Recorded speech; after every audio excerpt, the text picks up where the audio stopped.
The BS Report is presented by Subway. Football season is over. Foot-long season is just beginning. For a limited time, get any piled high regular footlong for just $5. Any footlong, just $5. Hurry in, Subway. Eat fresh. Eat fresh.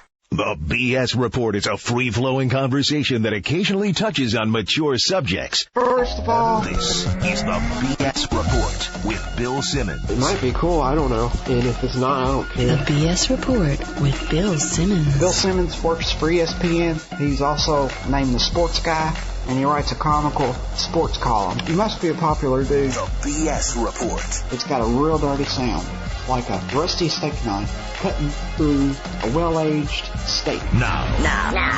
Here's Bill Simmons. All right, very special guest on the BS Report.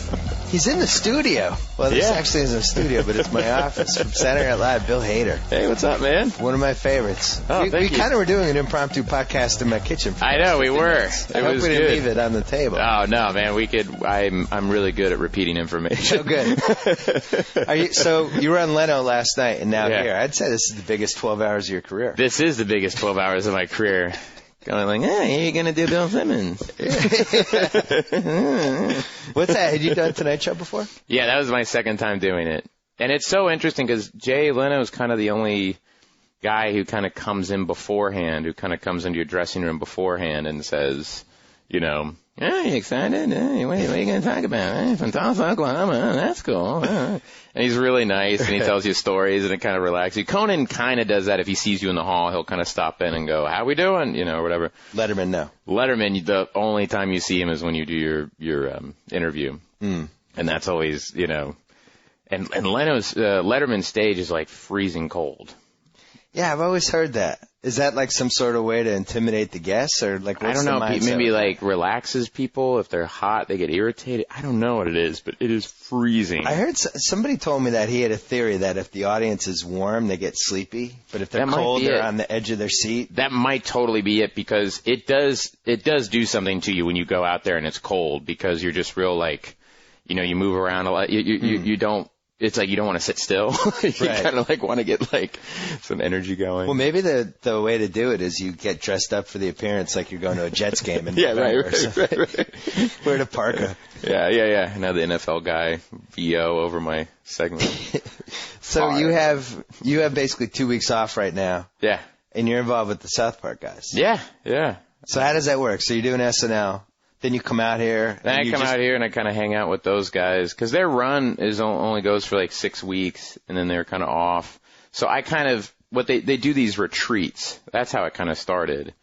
It started with me and Matt Stone becoming friends. Like I met Matt, and then we became friends, and then I met Trey through him, and we just kind of hung out, just as buddies. Right. And then he said, "Yeah, we're gonna go do this retreat in Seattle."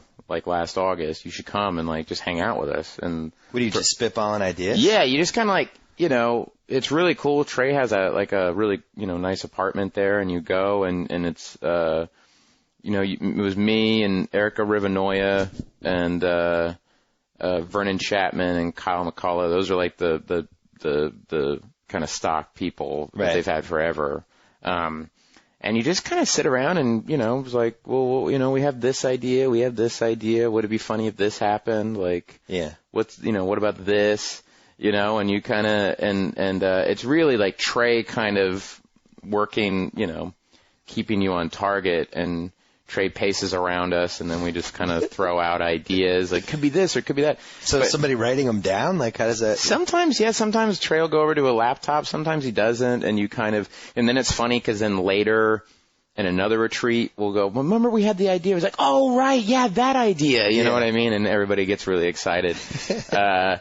But it's just funny to see him, how those guys work. I mean, it really is like, Well, the pace that they actually do when they're cranking out the shows, because people don't realize they're doing them like, 2 weeks before, basically. like and they're a week going up, before. or even 6 days sometimes. Yeah. oh, yeah. Like, So they're basically 7-day work weeks for, what is it, like 6-7 straight weeks? yeah.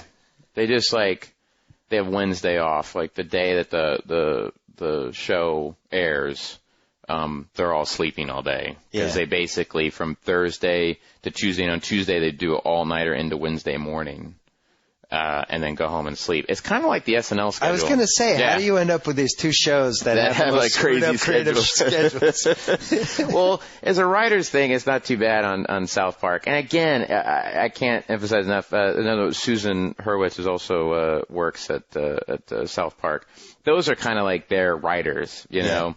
I'm kind of like, me and Vernon Chapman kind of come back and forth, but I'm not like, I'm more like their friend that, you know, we laugh a lot, and I think, you know, it's just kind of like, it is nice to have someone in the room that's laughing at the ideas and is kind of like chilling out. So and I'll throw stuff out. I'm Ed McMahon. I'm the Ed McMahon of the South Park room.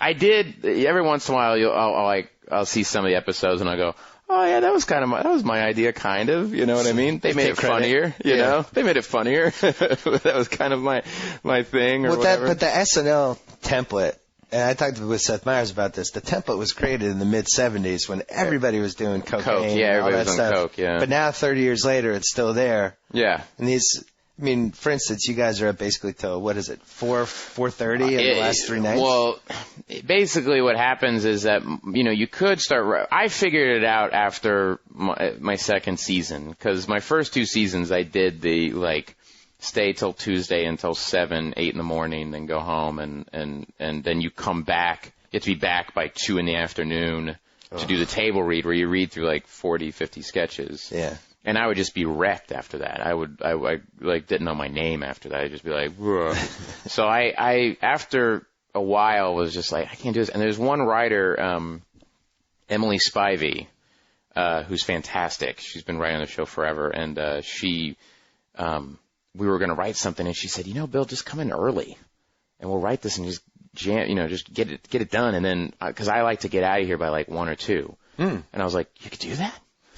And so then I just started doing that. I was like, oh, well, I'm just going to do that. I'll get in at 3, and you know, meet in a weird way. It kind of like helped it, you know, me like organize my writing night. Because a lot of times I would just show up on Tuesday at 6 p.m. and go, oh, what am I going to do this week? You know? And you thought like they had security cameras saying, Hader didn't leave till 7. Yeah. Give him a check mark. Right. Well, there's that Larry David story, you know, when he would write, he would come in during the day and like he wrote like 2 sketches and try to leave at 8 p.m. And Dick Ebersol, who was running the show at the time, was like, where are you going? Yeah. You know? And there's like, more to do. Yeah, you got to like hang out all night.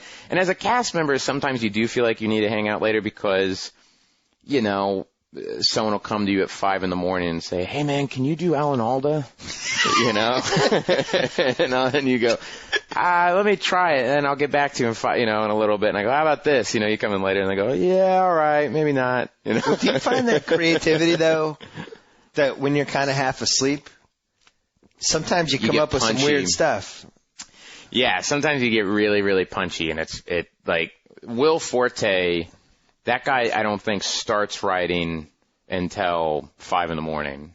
And then, and when I come in at 2:30 to start the table read, I've gone home, I've slept like at least 4 hours, I've showered. Yeah. Sometimes you even you can get a chance to go down to the gym and ride the bike or whatever, you know what I mean? You kind of feel like, oh, I feel good.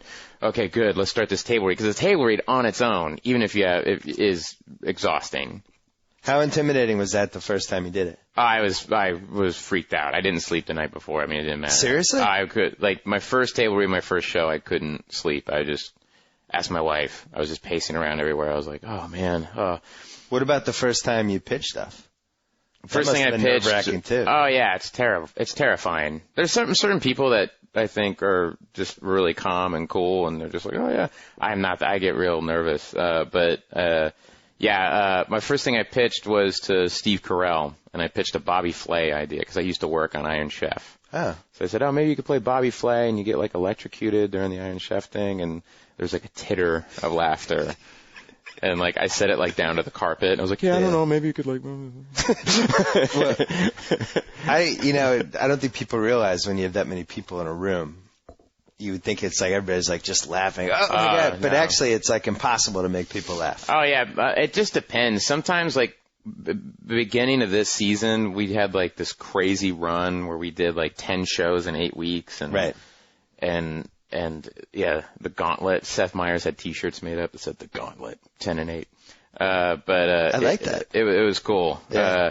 But we were exhausted, and some of those were great, but the best one was John Hamm hosted. Yeah.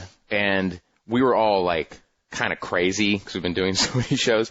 So someone, I think this guy Colin Jost maybe and Seth, but Colin Jost, another great writer on the show, had the idea to us all to dress up as Mad Men characters and go into the pitch and do the pitch like in the show. Right. And I completely forgot that we were doing this, and I showed up and I didn't have a suit, and so I kind of had that thing of like, no, I'll just go as myself, don't worry. But all the guys were in like suits. Wow. And I'm like, no, I'll just, forget it, whatever. And I was kind of like, whatever.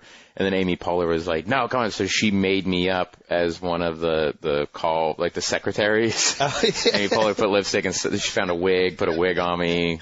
So I had boobs and everything, and like a pencil in my hair and all that stuff. And then all the girls were just like Kristen Wiig. They were all dressed. Like, it looked pretty cool. Like, they went down to costumes and everything. So he was not expecting that, and we all came in. And, Simon Rich, one of the writers, I think it was Simon Rich and Rob Klein did, like, the thing where, it was like the what you call the flip chart thing. Yeah. So it's like, baby. Babies are funny. What's funnier than a baby? Yeah. King Baby. King Baby. You play King Baby. That's the sketch idea. He must have loved that, though. He was so freaked out. He just sat there like, what? So writers coming in your office just constantly saying, can you do this? Can you do Charles Nelson Riley? Yeah, totally. Yeah. Can you do that? Or can you do... But a lot of times it's probably guys you've never thought of doing, right? No, I'm always like, it's weird. I never sit there and go, I'm going to figure out that guy. It's kind of, it's like you listen to somebody and Jim Downey, who's been a writer on the show since the beginning of the show, he talks about impressions of like people having handles. Like, that guy's got a good handle. You know what I mean? Like, and like I've been doing this guy on the show, Keith Morrison, the Dateline guy. And, he was a guy that just had you just figure that out. And I just did that subconsciously around the house. Yeah. Cause my wife and I would just watch Dateline. You go, yeah. And just keep doing that. And, my wife's smarter than me, and she was like, you should do that on SNL. Right. And I was like, you think so? Oh, yeah, that's a good idea. But some people, a lot of actors now, like, they don't have that. So, like, when someone says, do Adam Brody or something like that, we're going to do an OC thing, or, that's not it, but that's just an example. Yeah. You're like, well, what do I do? Like, he's just a good actor, just does something. It's so much easier when they have something you could kind of repeat to yourself. Well, the funniest impressions always seem to be, they're not dead-on impressions. There's pieces, but you've blown them up. Yeah. Like you did James Gumb. Oh, yeah. Which obviously, there's no bigger James Gumb wheelhouse than me. I actually was in the theater laughing at James Gumb, and people were like looking at what is going on? So you did like a little, bad guys, good guys talk show. Yeah. That was Seth Meyers wrote that sketch. Yeah. From an ideal from Neil Brennan, who used to, I should give him credit. Neil Brennan, the guy who was co-creator of the Chappelle Show. So you should bad guys, good guys talk. So how do you approach that? So you watch the movie and what that is me and this guy John Mulaney we're thinking about doing a James Gumb talk show for a while. But sign me up. I'm in. Every time we wrote it, it just was so dark and messed up. And we're trying to figure out, and so we keep kind of pitching it to Seth, like, what do you think, Jay? And he would go, yeah, just write it and see what happens, Oh, wait, wait a second. I should say, for the people who don't know, James Gumb is the guy from Silence of the Lambs, the big fat person. Yeah. Who does the tuck scene. Yeah, the tuck scene. Pulls his nipples out. You don't know what pain is. And somehow became... What's weird is that my buddies and I were making fun of him in the mid-'90s before the internet. Yeah. So you never realized that other people think this guy was funny. You think like, oh, this is unique to us. We have this guy. Yeah. But meanwhile, around the country, everybody was walking around going, "You're a big fat person." But what happened was I just did it. So then I showed up for the Bradley Cooper thing, and then that table read, and that's a good example of. You sit down for the table read and you get like your sketch packets and you're kind of going through them, and Seth pats me on the shoulder and goes, hey, I got you in James Gumb and something, buddy. And I go, what? He goes, yeah, you're doing James Gumb in this, and I go, no way. You're coming up to the big leagues. Oh, thanks, man. Like it really was like that. Yeah, knock it out of the park, buddy. See you. And, that was so much fun to do. And it was funny because when I did it on air, because there was something funny about playing him kind of relaxed and cool. Like he kind of confidently knows he's way more effed up than anybody out there. You know what I mean? Like, there's nobody more screwed up than me. Right. And so he's just kind of chill, like having a good time on this talk show. Yeah, I appreciate it because the movie came out 18 years ago, so it was like how James Gumb had evolved as a weirdo. Yeah. He had a much better sense of himself. He's so much cooler now, just knowing like, yeah, I messed up, whatever. He had this weird confidence about him, but yeah, and then I did the line that Seth totally had this thing so I could say, like, what's your ideal mate? That was the question, and Andy Samberg played Hans Gruber, Michaela Watkins played the woman from Fatal Attraction, and then I played that guy, and it was solely so I could say, oh, I guess a great big fat person. And I said it, and one dude right behind went, yes! I heard one dude in the back totally get it. Everybody else was like, oh, he likes fat chicks, okay. I loved it. In fact, I demand that James Gumb comes back. Oh, yeah. Well, we will figure out a way. I would like it if James Gunn became kind of like just this weird non sequitur that I just kept doing in sketches. Just kept showing up? Like at the end of a doctor's sketch, like, oh, who's your next patient? James Gunn. Hey, what's going on? And just out. Like, that's it. Like, what? It's like an extra. Yeah, just a total. We tried to do that with Colonel Sanders. I did Colonel Sanders in a couple of sketches that Colin Jost wrote. And I was like, we had this image of like, oh, we should just have him like in the waiting room in the background, and just like, but it never happened. Well, when you've been doing Vincent Price, is that something you were doing like when you were 17? No, well, I was a huge fan of those movies when I was like 13, to 17. I watched like all those Roger Corman movies and movies like The Tingler and stuff like that. All that was just fantastic. But that kind of came from me actually doing, there's this guy, Dana Gould, who's really funny. Dana does a really good Vincent Price, and I loved his stand-up routine. He would do Vincent Price. So when I would say, oh, you got to listen to Dana Gould, how he does this Vincent Price thing, and then I would do kind of his variation of Vincent Price. And I was telling this to Andy Samberg when we were actually flying back. After we found out we got the job, we both flew back to L.A. to kind of like get our stuff. You got the job same time? We got the job, we got hired about the same time, at the same time. And we got flown, you get flown out to New York to kind of have a dinner with Lauren saying, hey, congratulations, you got the job. And then we flew back to LA and it's kind of like, pack your stuff, you got to be back here in like 4 days, or however long it was.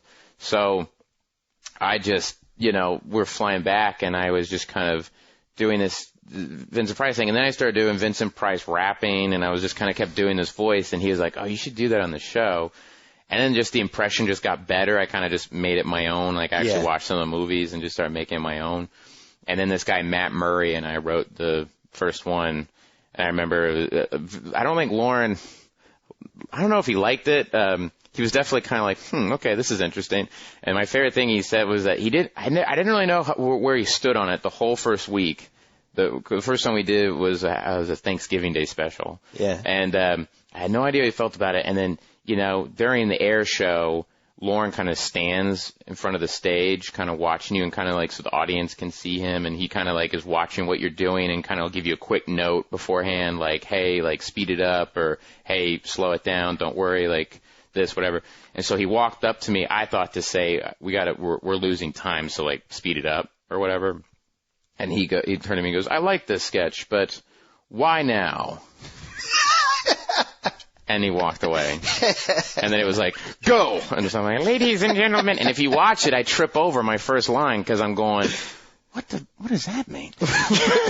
What the hell does that mean? What does that mean? Why now? Like why in 2009 or why in 2007 are we doing Vincent Price sketches? And I was like, I thought that was kind of the point of the sketch. Yeah, well, this is so dated. That's kind of what makes it funny. Yeah.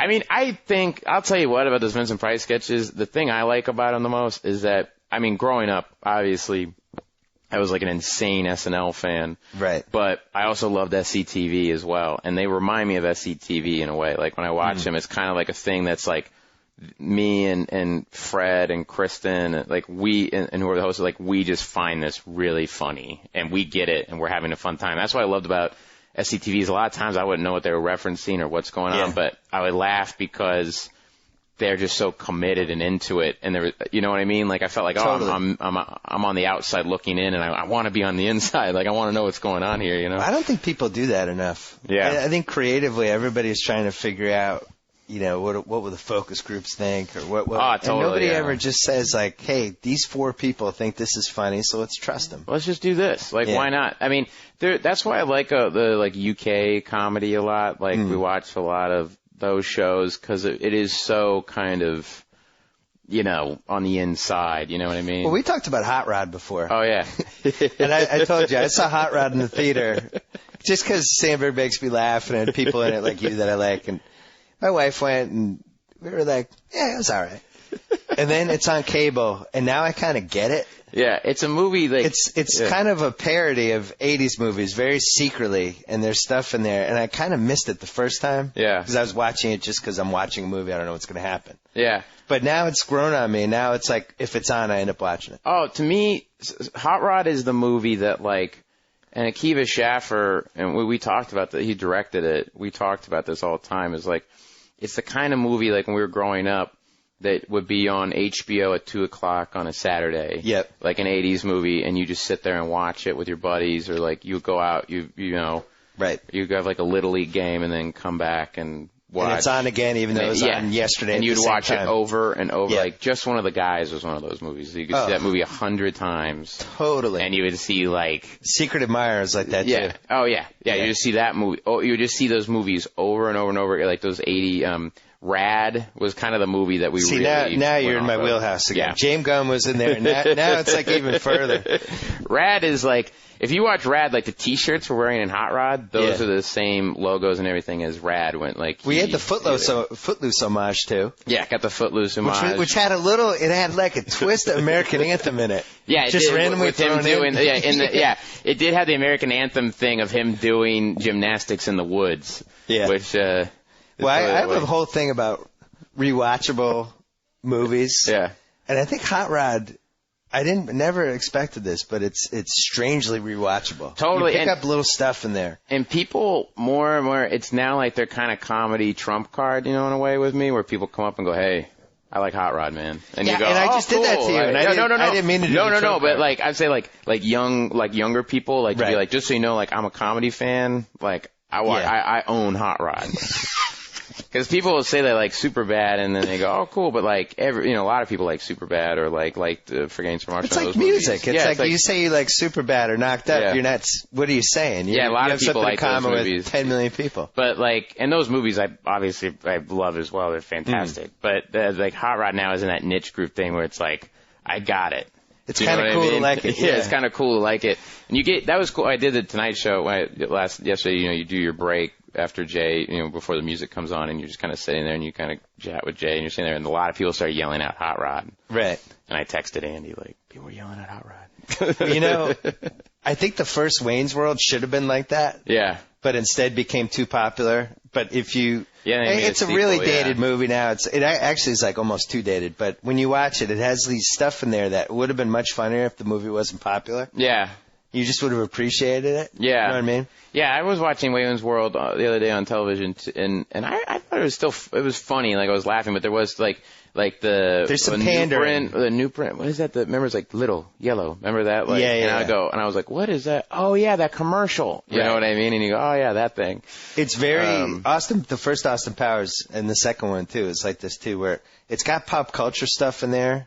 Yeah. That they put in there, but they didn't realize it would have a shelf life. And then 5 years later, you're like, what the hell did that mean? Well, yeah, what was that? The Hot Rod has none of that. Hot Rod is like, so like grilled cheese fighting But the most famous role you had is Superbad. I mean, that's what you get most associated with, I guess, right? Yeah, that, or lately I get, Forgetting Sarah Marshall, people will say something about that. Is that more popular, I think? No, not as more. I mean, they're equal. I mean, I don't know. I guess I should say, like, Officer Slater and Superbad is the more kind of like people go like crazier about. You know what I mean? When if you're walking on the street, but hey, Officer Slater, or like, oh no, the cops. I get that a lot. Where's McLovin?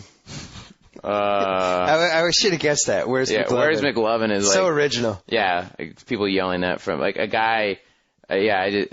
People come in like going, oh my God, no way. All right, where's McLovin? Oh my God. Oh, but that's the funny thing is you do that movie and you don't you know, that it's like everything else. It was just like we were having fun doing it, and you felt like it was under the radar. And so, which mafia are you in? The Apatow Mafia, or are you in like the Lonely Island Mafia, or do you just both? You're in the South Park? You're in a lot of mafias. Yeah. I've been, a lot of packs. Ben Stiller, all those things, yeah. That's the other one, Tropic Thunder. A lot of people say, hey, Nutless Monkey, because Tom Cruise calls me a Nutless Monkey at the end of that movie. But at some point, do you get your own movie? Yeah, well, I wrote something for Judd hired me and Simon Rich to write a movie, a slasher movie. Really? Yeah, he wanted to write it. He was like, hey, you should be in a slasher movie. Like a funny slasher movie? Yeah, but not like scary movie, like, what would you really do if that happened? You know what I mean? Like, you would run and be scared. You wouldn't stay and, you know what I mean? Right. So it was kind of more like, there was something there that Simon and I talked about of like, guys, you know, you watch shows like Dateline, the Keith Morrison stuff, where you play super violent video games, or people are going to see movies like Saw and grisly movies. Yeah, the movies that I'm not really into, and it wouldn't be like that. It's like people are into that stuff. It's like, what would you do if that thing was coming to your house? You know, you would freak out. Interesting. You know what I mean? So it's more like that idea. Yeah. So that's happening. Who knows if it'll ever get made, but we turned in a draft of that. And then, then like other little things, just like, you know, coming up, just. Well, you have a new movie coming out, which I didn't realize when we booked this. So we just did it because you were in town and it made the most sense. But so Adventureland with the guy who directed Superbad. Yeah, right? Greg Mottola. Right. Greg, he's the best. I'm actually hopefully going to be in his next movie, which is called Paul, with Simon Pegg and Nick Frost, the Shaun of the Dead guys and those guys. So this one is set in the 80s, 1987. 1987 in an amusement park in Pittsburgh. And it's very like close to him, you know, like it's kind of Greg's personal story of like a coming of age. It's a coming of age story. But whereas one dude on Ain't It Cool News kind of this guy Quint said made a good correlation between like where like Superbad is like 16 Candles. Adventureland is like Pretty in Pink or something. Do you know what I mean? It's more of like, it's funny, it's got that stuff, but it's more of like a drama, it's just a different flavor, which I think is good. You don't want to like just keep doing, you don't want to do the same thing. I watched the trailer last night and I thought it looked good. It was obviously going to be my wheelhouse because it's set in 1987. It's 80s. Where my brain is set. Yeah. Like, 87 was when, 87 was a big year for me because I remember I snuck into, RoboCop. Ooh. And totally, that was like the first really violent movie. Like when Ed 209 goes crazy. 87 was also kind of the year that the 80s went a little bit haywire. Yeah, totally. It went haywire musically. It went haywire from a movie standpoint, from a TV standpoint. Like the stuff that had been kind of cool. Like I think Miami Vice is a nice way of measuring. Yeah. By like totally. 88, Miami Vice, it's just the wheels have come off. You don't know what happened. Crockett's got long hair. He's fat. Tubbs is wearing weird suits. Yeah, totally. You're just like, what?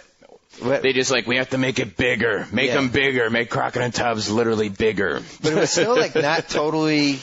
I mean, there was no sense of self-awareness or irony still, which is what made it kind of fun. But yeah, I mean, that's why people, if you watch when people do make fun of the 80s, a lot of times they are kind of going after that era sometimes. You know what I mean? Because the other stuff is kind of cool. The early 80s, I mean, I still watch that style, the fashion or whatever. I'm like, oh, that looks cool. You know, but then when you get like, late 80s, it's like, what are you guys doing? I don't get any of this stuff. And then there's movies that were made like in that 89 and 92 range that were trying to be 80s movies. Mm-hmm. And you wouldn't know that they weren't made in 1985, but like Adventures in Babysitting. Or what was the Applegate one? Don't Tell Mom the Babysitter's Dead. That movie should have been made in 1985. Yeah. But it was like 91. Yeah. No, without a doubt. Yeah, there were those kind of like, I mean, you still kind of see them now a little bit, but you just get like those high concept ideas that people just kind of, you know, you could say in a sentence, like, don't tell Mom the babysitter's dead. Right. Do you know what I mean? It's like, babysitter dies, what are these kids going to do? Or, you know, and it's like, you get a sense, like, especially executives and stuff, like, they love that. When you could tell them and they immediately see the marketing. Yeah. They immediately go, oh, Christina Applegate, I totally know how we're going to market this. You know what I mean? Just one of the guys crosses Brokeback Mountain. Yeah, boom. Got it. Got it. We're in.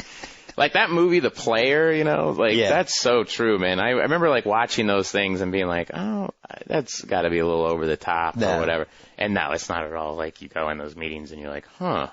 Well, at what point in your career did you realize, oh yeah, I don't have to go to lunch with everybody who says, hey, you want to go to lunch? No, I'm not. You're not there yet? I'm not that point. I kind of don't. I really like to hear what people have to say, because a lot of times what happens is someone will have something and you go, oh, there's a kernel of something there that's really great. You know what I mean? Yeah, but a lot of it's smoke blowing though. They just want you to be there and they tell you how great you are for an hour. That's true. But there's that movie Role Models that Paul Rudd and Sean William Scott did, and like, that was something I think that, I don't know, someone else had done it and then they'd written it or something, and then those guys kind of took it over. Mm-hmm. You know what I mean? And it was like kind of the first time I was like, oh yeah, you could do that. In my head I was always like, oh no, it's got to be like, you have the kernel of the idea and you just go do it. Didn't Tina Fey do that with Baby Mama? They kind of took the script and hijacked it a little bit. Yeah, and kind of go, oh, I see. You're allowed to do that. I think I was always, of the mind of like, nope, it's the written word, can't mess with that.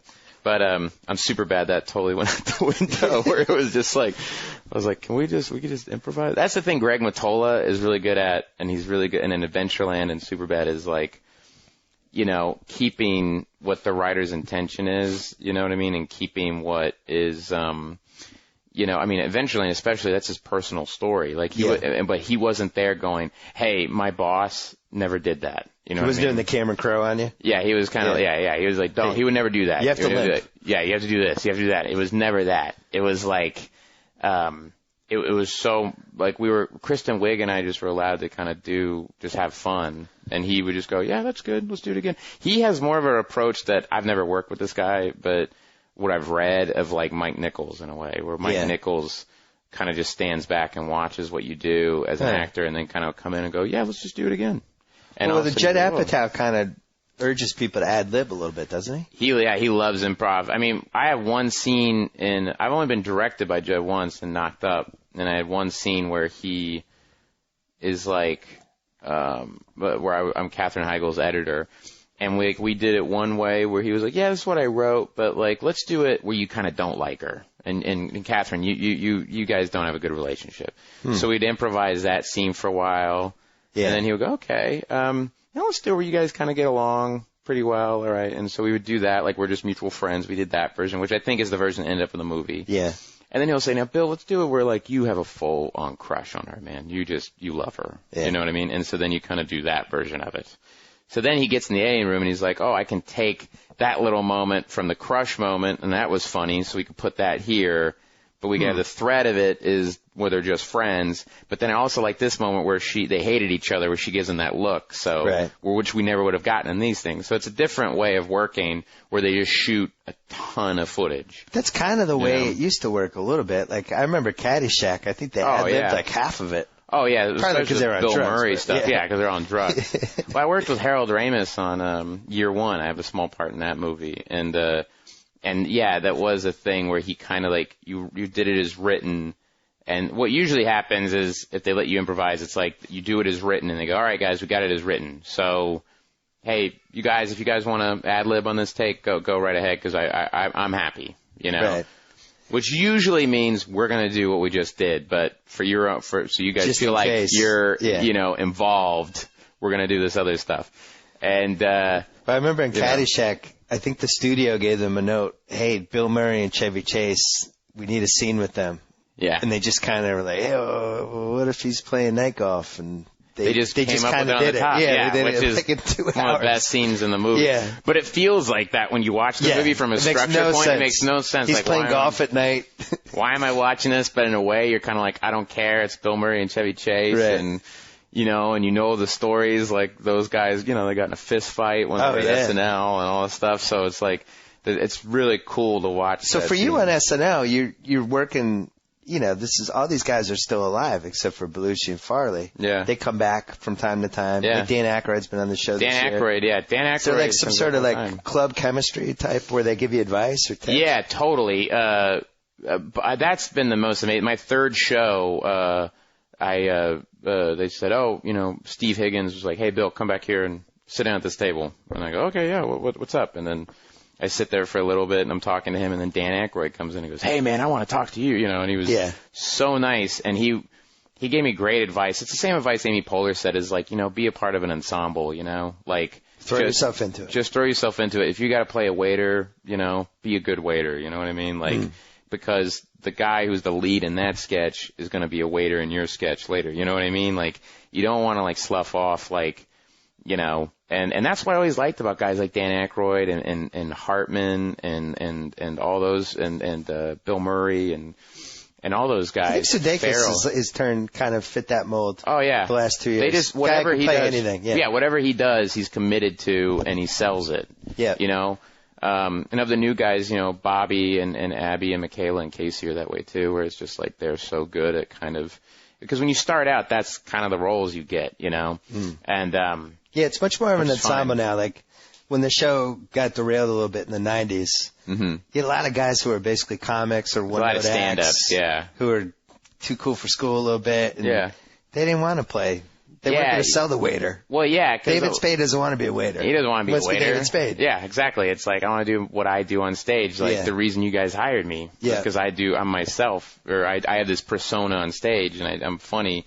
But as a lot of people on the show now all come from improv theater or just acting and stuff, or even like the Lonely Island guys, like Andy came from being in those short films with his friends, and he knew you have to share the spotlight, where you have to share the stage with people and trust people. And really learn to trust people, and that's the thing I like. I think that's why the show has been good, is that everybody are truly fans of each other. Like when anybody's doing anything, I like to be out on the stage and on the floor, the live audience to watch it is just cool.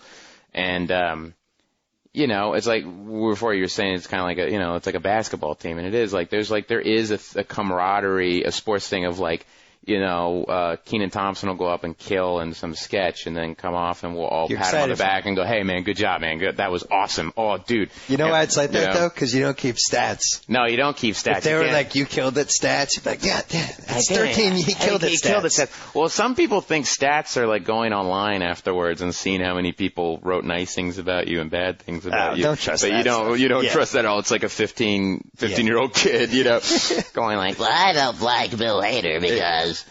And, I did that my first season and stopped immediately because I was like, oh, man.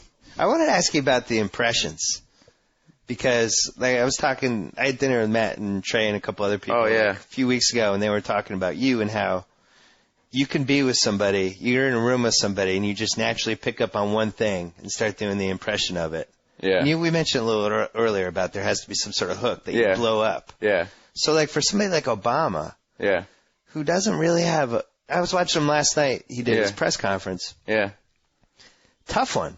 Almost a blank slate. Like, you almost have to play him like the banana in the tailpipe cop from Beverly Hills Cop. It's like, we're not going to fall for the banana on the tailpipe. He's kind of got one of those voices. And I don't know how Armisen does him. I really don't. It's like, you know what it is like you do find a hook of the thing, which was something that they picked up on was, and you know who did a good Obama was Dwayne Johnson. Actually did a really good Obama. But you know why? Because I think that's how Obama should be played. Yeah. I think you do it like Cyrus Warriors, The Rock, kind of that you almost be bombastic, but he's the president and people. He's like, so basically, it's that. It's when they picked up the thing, like that's what I mean by like a hook. And then you watch, like I watched the thing last night too, and I noticed it. Where he has a verbal pause, and so. But there's something about his voice. Pick up on it a little there's bit. Something about his voice that it seems like he's going to get very animated in a second. Yeah, that's the other thing. It never happens, but you're kind of like, is he going to do it? Is he going to get crazy? Yeah, but he's the president. He can't. Yeah, he can't. I mean, that's the great thing is, it's like the first time you see, George Bush talk, you go, oh, okay, we know how to play this guy. You know what I mean? Yeah. Or even he's kind of Biden. easy. Or Biden, too. I mean, I think Sudeikis does a great Biden. You know what I mean? And it's not even a voice thing. Because that's the thing with me and someone we haven't brought up yet, which is Daryl Hammond, who's like, the master, And but Daryl, it kind of all starts with voice. He sits there and he tape records people and just listens to the voice. And he has a tape recorder up to his ear, up to the point he goes up on air. Really? Just with like John McCain's voice, like doing a press conference. And he just sits there and listens to it. He doesn't practice. Like, I walk around and just say one line over and over again in a voice. You know what I mean? So you don't lose it in your head before you go out? Yeah. Like I did the guy. Have you ever lost a voice when you went out? Yeah, I started out with I did Malkovich on Update, and the first time I spoke, it was off. And in my head, I went, oh no. He was like, hello, Malkovich. I did notice that got better as it went along. Hello, Seth. I literally just said, I was in my own voice. I was like, hello, Seth. And then on my head, I was like, oh, dude, where is it? Where is it? Where is it? You know, and then as I'm talking, suddenly you hit one word and you go, oh, there it is. You know, and it's breaking up the word thing where he's like compensated. When I said compensated in my head, I went, oh, good, I got the impression back. Okay, good. Yeah. But have you ever lost it the whole time? I don't think so. I had to do Christopher Walken to Christopher Walken, and I got so nervous beforehand, I kind of bailed on the impression a little. Like, I didn't bail on it, but I think I was in my head that I was about to do it to him, so I got really nervous. Right. But we all did impressions, but I was the leadoff guy that kind of sets up the game of the scene. Like, yeah, I love that sketch. That was good. Yeah, Seth wrote that, but I was like, oh man.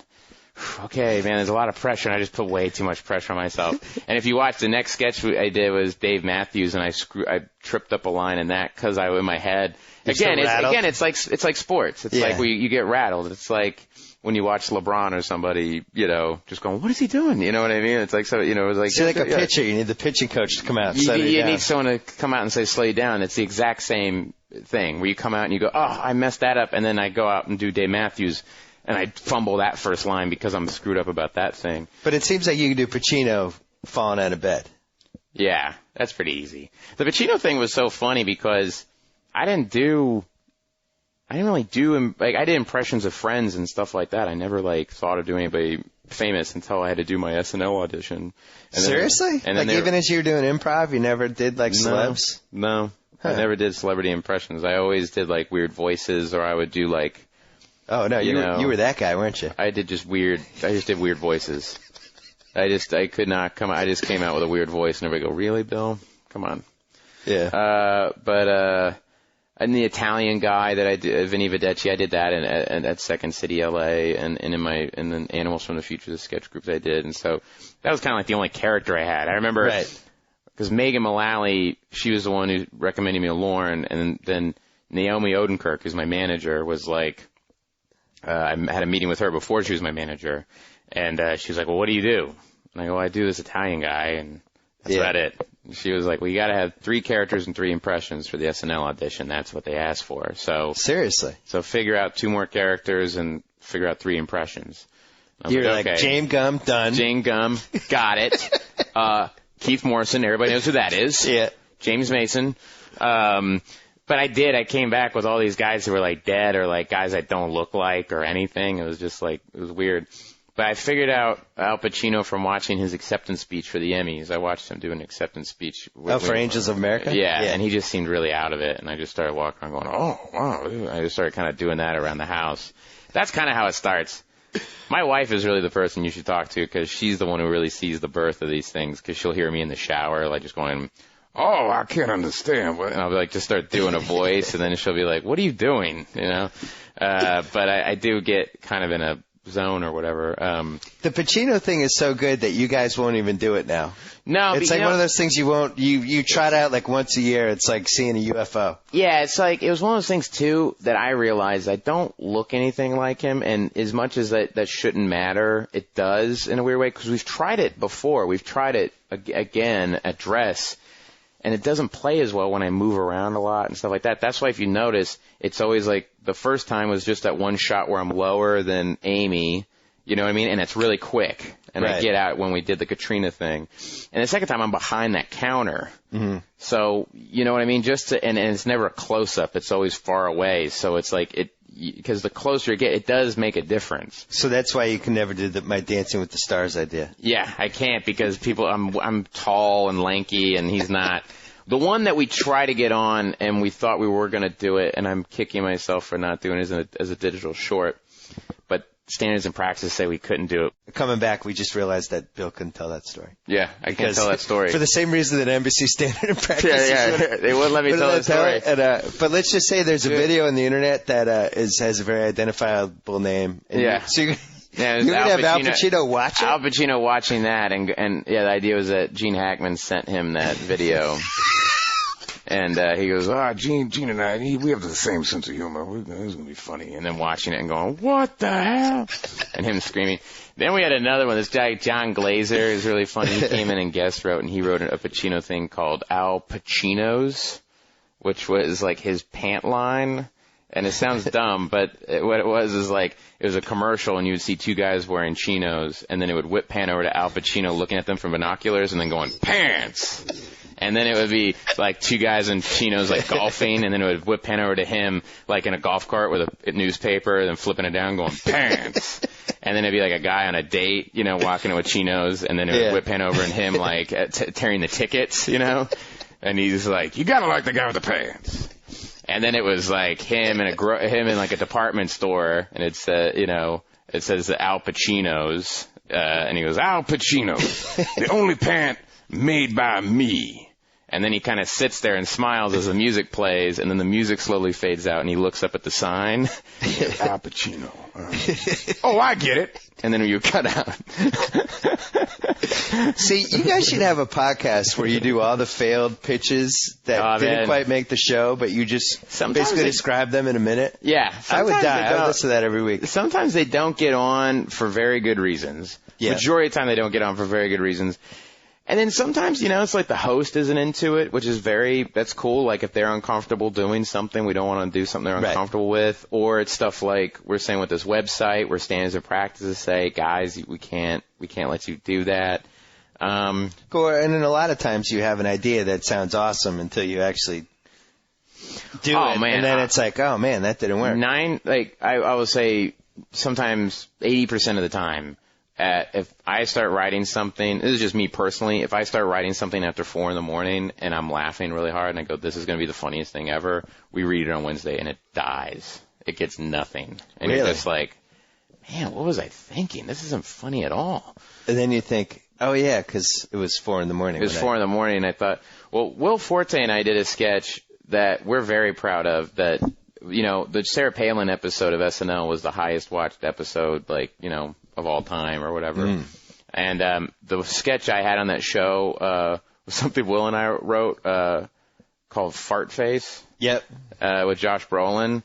And we did it at Dress, and it got nothing. We're just businessmen calling each other Fart Face, and it becomes very serious, and we start yelling at Josh, and he cries, and then we threaten to tell people that he cried in our office. And then we actually do it. We start calling people at the end of the sketch, and we drive them to commit suicide. And so Will and I thought this was really funny. Again, this is one of those 4 a.m, we're laughing so hard. This is so dumb. And then we do it. We did it at the table, and everybody laughed, and we were like, oh, that's good. And then Lauren just really liked it. He was like, no, it's weird. I like it. And you missed an opportunity to do the Lorne voice there. Oh, it was good. Yeah, reminds me of Kids in the Hall. Another show I did. But he liked it, and then so we did it at Dress, and it got nothing. I mean, obviously it played to nothing, crickets. And so we got done, and I was like, we got a chance to do it once. That was cool. And then we came in, and it got moved up. It didn't get cut. It got moved up. Oh, my God. And I was like, whoa, how did it get moved up? And Lauren just was like, I really like that you guys really go for it in that thing. And I want to see that on air. I think it's good in this show where everything's political and it's all stuff to have a sketch like that. That's really silly sketch. That's just totally dumb. Let's just go for it. And it played at Crickets at Air. And my favorite thing was that before we went out, Josh Brolin looked up at the audience before we went out. And I can't say what he said, but basically he's like, let's shut these people up. It plays like a Mammoth play. It really looks like we're doing a drama. It's so funny, and that is like the thing that Will and I, we watched it back, and we were laughing so hard because we could tell like the audience is just not into it at all. They want it to end. They want it to be over, and we just kept going with it. When you do the one that the four guys who they sing the song. Oh yeah, bar song. The bar song. How do you have to find out what the available rights are before you do the sketch? No, because the last time you used a song that I had literally never heard of ever. Oh, the Mr. Big song? That was. I can't remember. Was that the last one? That was the Bradley Cooper one. Yeah. I'd never heard that song. To be with you. That was a hard one because we couldn't even like really sing that at all. It sounded bad. I think you did American Pie. Yeah, that was no, not American. We did someone from that genre. We did. We did. I can't remember. I can't remember any of the ones we did. I think we did The Wait by the band. So you have to find a song that has a chorus that's like... those are written by Jason Sudeikis and Brian Tucker, and those guys have to do they have to figure out the song and I just show up on Wednesday and it's like, hey man, we did a bar song. Yeah. We did a bar song. Let's go rehearse it real quick. Yeah. And we rehearse those a lot because you got to fit your story. It's got to time out to where right when you're done with your story, you're back into the chorus, you know? Yeah, it seems, I'm fascinated by that one because I could just tell it's a lot more complicated than it seems. Yeah, we've done it a couple of times. The Paul Rudd one was fun because it was in a car and I got shot a la Pulp Fiction style. That was really funny. But, the Bradley Cooper one, my story changed between Dress and Air. Brian Tucker came up to me, the writer, and was like, I hate to do this to you, man, but your joke just didn't work at Dress, so we changed the joke. It's different. So that was like the second time I did it was on air, which So you read the cue cards De Niro style? Yeah, we always read the cue cards. That's the thing. Because if you like look at people, Lauren doesn't like it when and it does look weird like when you're like in a profile shot. Right. He likes it so people could see your faces. So majority of the time, the way they shoot it and stuff, sometimes you could tell more than others, but we are usually always on cards. People are always looking at cards, just like you're always playing. So there's no memorization? Out. Not really, unless like when I do Vinny Vedecci, the Italian guy, I mean, I'm not, it's because it's all gibberish. I'm not really looking at cards or anything, but, and the other reason for that is that stuff changes by the minute sometimes at Dress, like on air. Sometimes you'll be like, hey, we're running low, so that beat where you said this thing, that's gone. Right. And, you might forget that. You can't, you know what I mean? Like, some people, I heard Molly Shannon would, like, memorize everything. I just, that was another thing you talk about, like Dan Aykroyd. He said, go to cards. Did he have like a photographic? Dan Aykroyd always went to cards. He always went to cards. He's like, I always went to cards. Photographic memory? I thought somebody could just... Might have been Hartman, man. He somebody really good. Yeah, somebody didn't need the cards ever. Dan Aykroyd said he always went to cards. Maya Rudolph also was like, just go to cards. It feels weird at first, but they shoot it in a way where they'll be all right. Well, fortunately, we didn't do that for this podcast. I had it all on my sheet. We should talk. Let's do 2 minutes about sports before we go. Okay, cool. Because you're a big Cubs fan. I like Cubs. Yeah. Last year didn't work out so well. No. 100 years, it was all lining up to be very good. Everything was kind of in its place, and then is that the most errors in that like what's the chances of that happening in the Dodgers game? I think it's the most errors ever in any sort of organized baseball game. Ever. 8 and over. But that's just like a course. Yeah. It's like, being a Red Sox fan, I'm sure. Here's my question. As a Red Sox fan, would you go back to that curse mentality on things, or is it kind of like it's broken, it's done, or are you guys just like... I told you, like, you're going to need some sort of miraculous change of karma. For us, It was being down 3-0 to the Yankees, coming down to the last 3 outs of the series, reversing that, and then winning 4 games in the span of like 80 hours. Yeah. When you look back, it's like it was so crazy and fluky and it would never happen again. And I think that's what will have to happen in the Cubs. You have to get to the point where your fans are so beaten down and so unconfident and just so hating everything. Yeah. And that's when it happens. Yeah. I think they've been like that for about 90 years. Right. Maybe. No, but I'm saying like with a specific, like I get the problem with last year was that the hopes, they can say all they want about, we're never going to win. All the Cubs fans thought something good was going to happen. I honestly thought it. I was telling you about this earlier. I bought the Major League Baseball thing on my laptop, the internet thing. I was like carrying that around with me, trying to watch every game. I was so like invested in that season, and I was doing a show because like it's bad for baseball and it's bad for times like right now, like college basketball, March Madness. It stinks doing the show because you're working all day Saturday, so you find out about stuff. And I read about it on the ESPN on my BlackBerry, and I thought it was like I was like, there's no way you can have that many errors, and like that can't happen. And then my dad called me. Yeah, I honestly thought it was a typo. Yeah. I go, there must have. And then my dad called me. He was like, can you believe this? I was like, what? No. And so, but I'm excited about the new season, and we'll see how it goes. Did you watch the World Baseball Classic? Peripherally, I kind of watched it. If it was on ESPN, I kind of. Matt Stone and I kind of watch ESPN the same way. It's always on the television. Do you know what I mean? Yeah. So like if it comes on, you know what I mean? Whatever I'll be kind of like watching it going, oh, what the hell? Oh, that's cool. Yeah.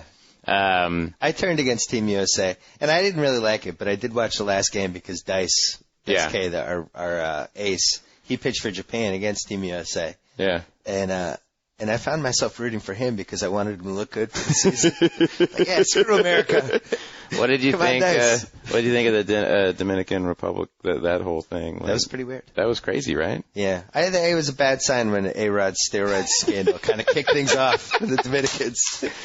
Yeah, that thing was so crazy, man. That whole week was insane. Like the T.O. thing, the A-Rod thing, and then like that whole week, I remember like everybody was talking about even in the SNL writers' room, people were like, "What do you think about the A-Rod thing?" And I was like, "I don't know." My image of A-Rod really is from I always think of when you guys played in the World Series, that thing. Yeah. That's what I think of. The slap. The slap. Yeah. Yeah. That's what I think of. I can't get that out of my head when I watch that guy because it just brings out a. Are you going to parody him on Saturday Night Live? I don't know if I'll be the right guy. They'll probably have. No, not you. Somebody will do it though. Yeah, I think so. It's time. I wanted to do something about T.O. His Bills press conference with everybody talking about how excited they are, but their nose start getting like really big. Their nose keep growing like Pinocchio. But then I pitched it to a couple of people, and they go, they did that in Airplane. I go, oh yeah, they did do that in Airplane. Oh yeah, that's right. I go, oh man. That's where I got it from, actually. Yeah. You think about ideas and you go, oh, yeah, they did that in Airplane. It's like creative osmosis. Yeah, totally. So when does Adventureland come out? April 3rd. April 3rd. Theaters everywhere. Theaters everywhere. And how many SNL episodes do you have left? We have 4. We got Seth Rogen and Zac Efron. And then we have 3 weeks off, and then we come back. Last 2 of the season, they're heavy hitters. It's Justin Timberlake and Will Ferrell. Wow.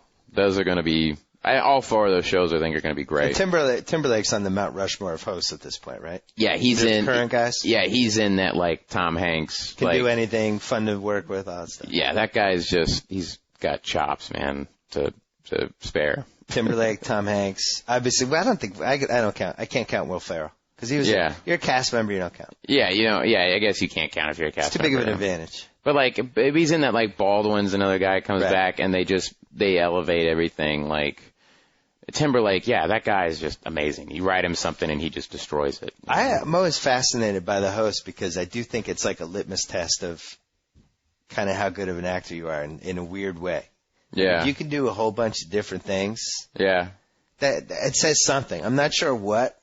Yeah. But like I remember Gwyneth Paltrow hosted once. She was awesome. Yeah. And she was doing characters, and it's like, wow, is she like more talented than? And I think the same thing with Affleck. Like Affleck's great when he hosts. Yeah. It's like, is he? Am I underrating him? Yeah. Like, in your head, you kind of have that thing where you kind of go, because that show is all that thing is a showcase. It's a showcase for us every week, you know.